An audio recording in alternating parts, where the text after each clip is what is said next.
शाम के तकरीबन 8 बजे का समय होता है। मंत्री साहब के पास एक फ़ोन कॉल आता है। मंत्री साहब को 4 दिनों के लिए दिल्ली बुलाया जाता है। इसके बाद मंत्री साहब अपनी पत्नी प्रेमलता को कहने लगते हैं कि प्रेमलता, मुझे 4 दिनों के लिए दिल्ली जाना है और मैं 4 दिन तक घर पर वापस नहीं आऊँगा। तुम अपना ख़्याल रखना। और इस तरह से प्रेमलता बेहद खुश हो जाती है। प्रेमलता के मन में खुशी के लड्डू फूटने लगते हैं। प्रेमलता, जो मंत्री की पत्नी होती है, रात के 10 बजे के आसपास अपने नौकर आशीष के पास फ़ोन कॉल करती है। उसको कहती है कि आज तुम्हारे साहब घर पर नहीं है, मैं घर पर बिल्कुल अकेली हूँ। मुझे नींद नहीं आ रही है, तुम जल्दी से मेरे घर पर आ जाओ। और इसके बाद आशीष नौकर आधे घंटे के बाद मंत्री के घर पर पहुँच जाता है। मंत्री की पत्नी प्रेमलता जैसे घर का दरवाजा खोलती है तो देखती है कि उसके सामने उसका नौकर खड़ा था। मंत्री की पत्नी प्रेमलता ने खूबसूरत काले रंग की नाइटी पहन रखी थी, जिसमें से वो काफी खूबसूरत दिखाई दे रही थी। नौकर उसको लगातार ऊपर से नीचे की तरफ देखने लगता है और इसके बाद प्रेमलता अपने इस नौकर आशीष को लेकर सीधे ही बेडरूम में चली जाती है। इसके बाद तिजोरी का ताला खोला जाता है, 10,000 रुपए निकाले जाते हैं और मंत्री की पत्नी फिर अपने आशीष नौकर के हाथ पर 10,000 रुपए रख देती है। कहने लगती है कि आज की रात तुम्हें यहीं पर रहना पड़ेगा, मेरे साथ आज की रात गुजारनी पड़ेगी। मुझे वो खुशियाँ देनी पड़ेगी जो मेरा पति नहीं दे सकता है। और इसके बाद दोस्तों, इस काली रात में एक ही बंद कमरे में प्रेमलता और इसके नौकर के बीच क्या होने वाला है, बहुत ही मार्मिक, रोचक और हैरत अंगेज कहानी है। दोस्तों, कहानी में आगे बढ़ने से पहले बस केवल आपसे वही एक रिक्वेस्ट है कि आप अपने इस चैनल को सब्सक्राइब कर लें, वीडियो को एक लाइक कर दें। दोस्तों, आप जहां कहीं से भी हमारी वीडियोस को देखते हैं, आप अपना प्यारा सा नाम, सिटी का नाम कमेंट बॉक्स में जरूर लिखें ताकि आने वाली वीडियोज में मैं आपका नाम ले सकूं। नमस्कार दोस्तों, मैं कुलदीप राणा। आज की हमारी सच्ची कहानी की शुरुआत होती है उत्तर प्रदेश के कानपुर से। और इसी कानपुर में एक सफदरजंग नाम का मोहल्ला होता है और इसी मोहल्ले के अंदर रहने वाला रघुनाथ मंत्री, जो 5 साल पहले मंत्री पद पर रह चुका होता है, लेकिन इस समय पर वो एक एक्स मंत्री होता है। उसने 5 साल तक जो है लगातार कई बड़े बड़े घोटाले करके बहुत ज्यादा पैसा कमाया था, जिसके बलबूते पर वो गलत सलत काम किया करता था। उसके घर में उसकी केवल पत्नी ही होती है और कोई भी उसका बेटा या बेटी नहीं होता है, क्योंकि उसका बेटा जो विकास होता है वो इंग्लैंड में जाकर सेटल हो चुका है। और इस तरह से घर पर केवल मंत्री रहता है, साथ में उसकी पत्नी रहती है। और इस घर में एक नौकर भी होता है जो कि काफी बूढ़ा हो चुका होता है।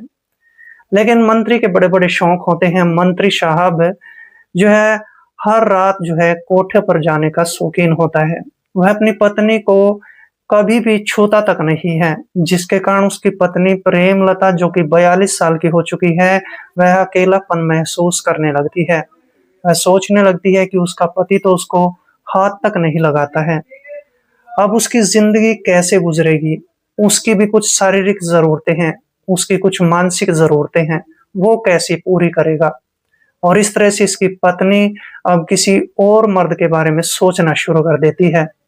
प्रेमलता, जो कि देखने में बेहद खूबसूरत और जवान दिखाई देती है, फिर भी मंत्री साहब को झूठी प्लेट चाटने की गलत आदत पड़ चुकी होती है।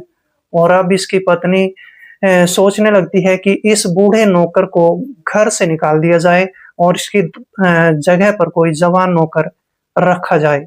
और इसके बाद दोस्तों, एक दिन ऐसा भी आ जाता है जिसमें प्रेमलता अपने इस बूढ़े नौकर रामू को अपने घर से बाहर निकाल देती है। और जब उसका पति उसको पूछने लगता है कि तुमने रामू को घर से बाहर क्यों निकाला, तभी वो कहने लगती है कि उसको तो बगैर चश्मे के दिखाई नहीं दिया करता था। वह कार चलाते समय कार का एक्सीडेंट भी कर सकता था। इसी वजह से मैंने उस रामू नौकर को घर से बाहर निकाल दिया है। तो इसका पति अब सोचने लगता है कि ये तो उसकी पत्नी ने बहुत अच्छा काम किया है। लेकिन उसकी पत्नी प्रेमलता अब कहने लगती है कि किसी अच्छे से नौकर का घर में इंतजाम कर लो, जो कि गाड़ी भी चलाए और घर के कामकाज भी करे। और इस तरह से रघुनाथ मंत्री किसी नौकर की तलाश करने लगता है। साथ में उसकी पत्नी प्रेमलता भी एक हैंडसम नौजवान नौकर की तलाश करना शुरू कर देती है। कुछ दिनों बाद प्रेमलता जैसे ही बाजार में सब्जी खरीदने के लिए चली जाती है, तो उसकी नजर एक सब्जी बेचने वाले पर पड़ती है। वह उस सब्जी बेचने वाले के पास चली जाती है और देखती है कि जो सब्जी बेचने वाला होता है बहुत ही हैंडसम और नौजवान लड़का होता है। उस सब्जी वाले को देखकर वह उसका नाम पूछने लगती है और वो सब्जी वाला अपना नाम आशीष बताता है।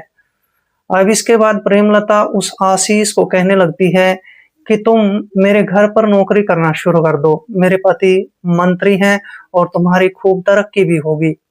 आशीष अब इस मंत्री की पत्नी प्रेमलता को ऊपर से नीचे की तरफ देखने लगता है। इसकी खूबसूरत जवानी और इसके खूबसूरत सौंदर्य और इसके शरीर की बनावट को लगातार देखता रहता है। दूसरी तरफ मंत्री रघुनाथ की पत्नी भी जल्दी ही समझ जाती है कि ये लड़का जो आशीष है, अगर इसके घर में नौकरी करेगा तो ये बहुत अच्छा रहेगा। और इस तरह से आशीष को लालच आ जाता है। आशीष इसके घर में नौकरी करने के लिए मान जाता है। और उसी दिन मंत्री की पत्नी प्रेमलता इस आशीष नाम के लड़के को लेकर अपने घर पर चली जाती है।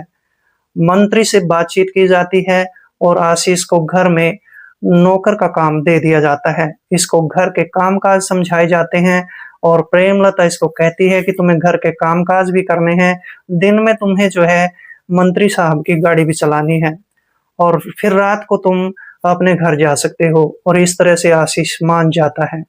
दोस्तों, आशीष को काम करते हुए 10 दिन का वक्त गुजर जाता है और एक शाम ऐसी भी आ जाती है जिसमें मंत्री रघुनाथ अपनी पत्नी को कहने लगता है कि प्रेमलता मुझे जो है किसी जरूरी काम से 4 दिन के लिए बाहर जाना है। मैं 4 दिन तक घर पर नहीं लौट पाऊंगा, तुम अपना ख्याल रखना। 2 बातें कहकर मंत्री साहब घर से चले जाते हैं और इसके बाद प्रेमलता के मन में लड्डू फूटने लगते हैं। वह सोचने लगती है कि आज उसके पास बहुत बड़ा मौका है। आज आशीष नौकर को मौका दे ही दिया जाए। और इस तरह से रात के तकरीबन 10 बजे के आसपास जब प्रेमलता अपने बिस्तर पर लेटी हुई अंगड़ाइयां ले रही होती है, तो फिर उसको अपने उस नौकर आशीष की याद आती है। फिर इसके बाद प्रेमलता आशीष के पास फोन कॉल करती है। आशीष को कहने लगती है कि आज तुम्हारे मालिक घर पर नहीं है और आज मुझे तुमसे रात के समय में ही बहुत जरूरी काम है, तुम्हें मेरे घर पर आना पड़ेगा। आशीष सारी बातें समझ चुका होता है। आशीष के मन में भी खुशी के लड्डू फूटने लगते हैं। वह तुरंत ही आधे घंटे के बाद जो है इस मंत्री के घर पर पहुंच जाता है।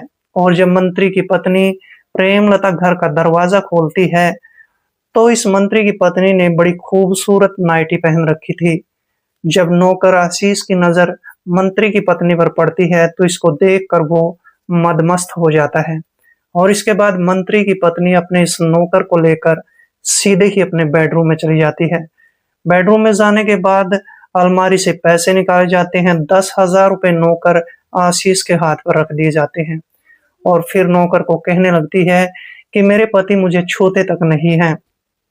तुम तो जानते ही हो मैं बहुत जवान हूँ, खूबसूरत भी हूँ, फिर भी मेरा पति मेरे पास तक नहीं आता है। मेरी भी कुछ शारीरिक जरूरतें हैं, मुझे भी कुछ अपने पति से चाहिए, लेकिन वो मुझे सुख जो है पति से नहीं मिल पाता है।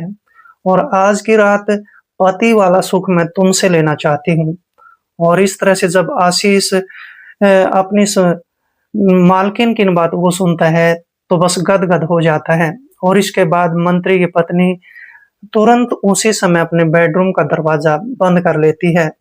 दोस्तों, इसके बाद वह नौकर के पास जाती है, नौकर को अपनी बाहों में ले लेती है और इसके बाद नौकर का दिल भी अपनी इस मालकिन पर आ चुका होता है। इसके बाद तो दोस्तों इन दोनों के बीच गलत रिश्ते कायम होने लगते हैं। मर्यादा की सारी दीवारें चकनाचूर हो जाती हैं।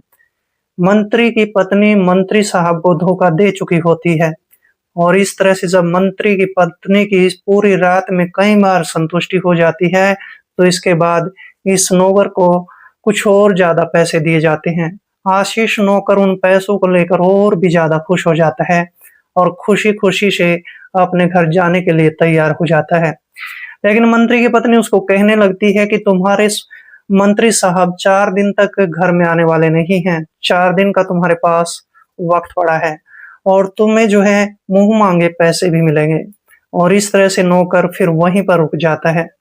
दोस्तों 4 रातें ऐसे ही गुजरती हैं। हर रात मंत्री की पत्नी और नौकर अपने गलत रिश्ते कायम करते थे और अपनी दुनिया में खुश रहते थे। और इस तरह से जब 4 दिन का वक़्त गुज़र जाता है तो मंत्री साहब भी अपने घर पर लौट आते हैं।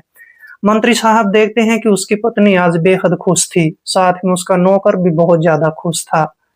लेकिन दोस्तों यहाँ पर मंत्री साहब को पता ही नहीं होता है कि उन दोनों की खुशी का आखिरकार राज क्या था।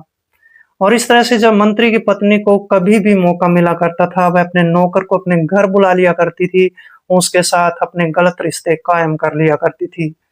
दोस्तों 4 महीने का वक़्त गुज़र जाता है। एक दिन इस मंत्री की पत्नी प्रेमलता की तबीयत बहुत ज़्यादा खराब हो जाती है।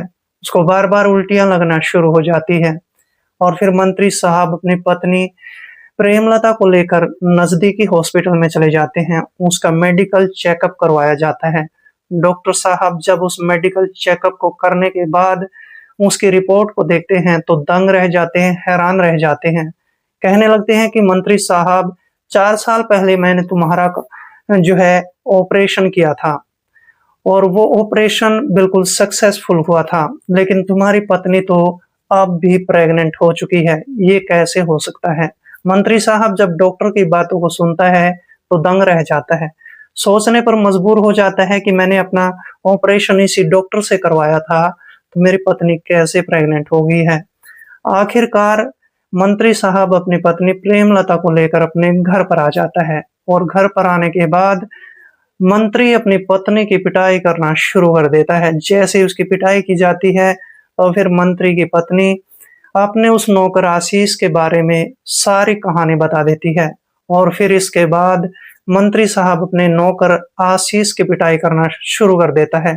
उसको पीटते-पीटते खुले आंगन में ले जाता है। जैसे ही उसकी चीखों को पड़ोसी जन सुनते हैं तो पड़ोसी भी वहां इकट्ठे हो जाते हैं और मंत्री साहब आशीष की जमकर पिटाई करता रहता है।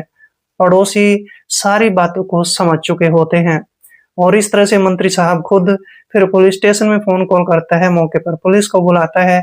पुलिस जैसे ही घर पे पहुंचती है तो इसके बाद मंत्री साहब पूरी कहानी को पुलिस के सामने खोल देते हैं और इसके बाद पुलिस आशीष को गिरफ्तार कर लेती है।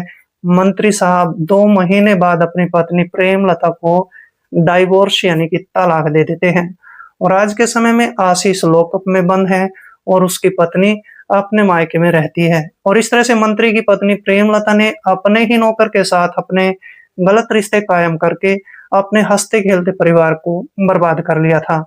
दोस्तों इस कहानी के बारे में जो भी आपके राय बनती है, जो भी कमेंट बनते हैं, कमेंट बॉक्स में जरूर लिखें। मिलते हैं फिर किसी ऐसी कहानी के साथ, तब तक के लिए दोस्तों जय हिंद, वंदे मातरम।